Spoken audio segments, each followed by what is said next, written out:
We talked about functions, and we said that they are like equations. Kind of, they are an equation, but it's really just a way of looking at an equation.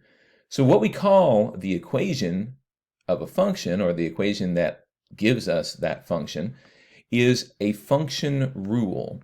So for example, y is equal to x plus 1 is the function rule for f of x equals x plus 1. And again, that can be represented multiple ways. We could represent it as a table of values like this. And we would have 0 and 1 and 1 and 2 and 3, 2 and 3 and so on.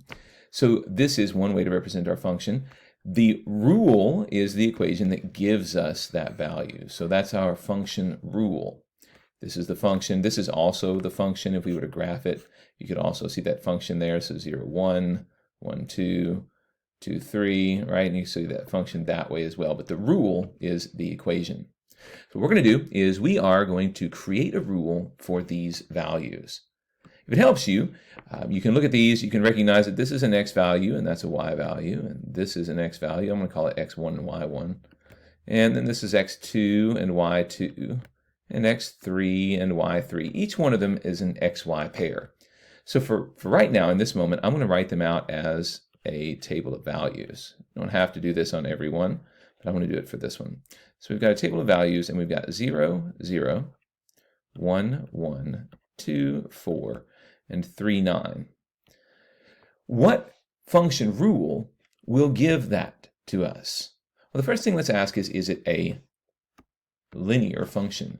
For it to be a linear function, there has to be a constant difference on both sides. So for example, over here, there's a distance of 1 between those two, and a distance of 1 between those two, and a distance of 1 between those two. You subtract 3 minus 2, you get 1. 2 minus 1 is 1. 1 minus 0 is 1.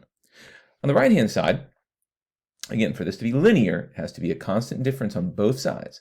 So on this side, we start off with 1. Then between 1 and 4, there's a distance of 3. And between 9 and 4, there's a distance of 5. So it doesn't look like this is going to be linear. It looks like it's going to be a different kind of function. So let's look over here and see what it would be. Well, what could we add or multiply by 0 to get 0?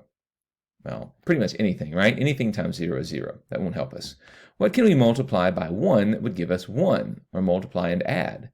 Well, if we multiply 1 by itself, that would give us that value. So we could say that y is equal to x, right? So at this point, when x is equal to 0, then y is equal to 0. When x is equal to 1 and y is equal to 1, well, that would mean that when x is equal to 2, then y should also be equal to 2, but it's not. So, what kind of function would this be? Well, it looks like we're going to be multiplying something by something else. Because to get 4 from y here, when we have an x value of 2, you're going to have to do something different. So go ahead and think about this. You can pause the video and think about what you could do, what kind of function, if we get an x value over here, would give us a y value of 0. X value of 1 would give us a y of 1, x value of 2 would give us a y of 4, and x value of 3 would give us 9. What kind of function, what kind of equation would give us that? Just pause your video now and give it a try. So hopefully you were able to figure it out. If x is 0 and y is 0, y to get y of 1 and 2 to get 4, if we were to take that value, let's say that x value, and multiply it by itself, we would get those values. So for example, if we add a value of 0 and we square it, we get a value of 0. So that would check off this one.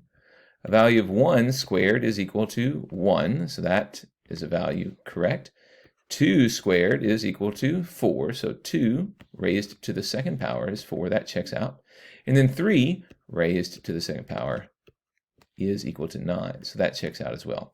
This is our function rule right here. Our function rule is y is equal to x squared. So since your last screen, I added one in here to make this a little bit easier for you before we get to the really hard one at the end. So here we have another one. We have our x here and a y here, and an x here and a y here.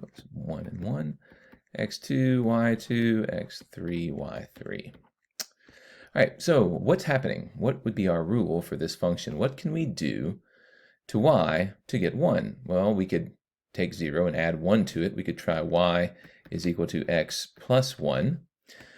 So let's try it. Y is equal to x plus 1. 0 plus 1 is 1. That works. 1 plus 1, though, is equal to 2 and not 3. So that one won't work. Let's try something else. Could we do to x to get these values? Well, here's an interesting little hint. We can see that as we go from 1 to 3, that's a value of 2. And as we go from 1 to 3, that's a value of 2. And 5 to 7, that's a value of 2. So each time we're multiplying by 2. So let's see what happens if we take y is equal to 2 times x. Well, 2 times 0 is 0. But then we have 1. Well, 2 times 1 is 2, but then we've got something that's 1 higher. And 2 times 2 is 4. 5 is 1 higher than that. Well, what it sounds like is that we're taking the x value, multiplying it by 2, and adding 1 to it. Let's try that out. Y is equal to 2 times 0 plus 1. That gives me 1. 2 times 1 plus 1. That gives me 3. And that's my rule. Looks like I've got it. Y is equal to 2x plus 1. Now I'm going to go ahead and let you work on this one on your own, and I'm going to give you the answer. You can pause it right now before I give you the answer. The rule for this function is y is equal to 2 to the x power. It's an exponential function. If you'd see that this would be y is equal to 2 to the 0 power, then 2 to the 0 power is 1. 2 to the 1 power would be 2. 2 to the second power would be 4, and 2 to the third power would be 8. So our function rule is y is equal to 2x. That's it. Take a look at the homework and give it a shot.